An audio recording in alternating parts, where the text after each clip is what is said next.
আমাদের রব একজন হইলে ভালো না বেশি হইলে ভালো? কথা বুঝতেছেন?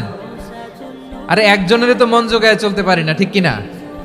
হ্যাঁ, একজন, তিনি যে আদেশগুলো দিয়েছেন আমাদের দুর্বলতার কারণে আমরা তো পারি না। যদি 10 জন হইতো, ওই 10 জনরে হ্যাপি করতে পারতাম, তাদেরকে স্যাটিসফাই করা যেত এত সহজে? 10 জনের 10 নিয়ম থাকতো। একজন বলতো আমার সেজদা দিবি সকালে, আরেকজন বলবে আমার জন্য নামাজ পড়বি 3 বার, আরেকজন বলবে আমার জন্য যাকাত দিবি এতবার, আরেকজন বলতো আমার জন্য কুরবানি দিবা এতবার। তাহলে আমাদের জন্য কঠিন হয়ে যেত, ঠিক কিনা?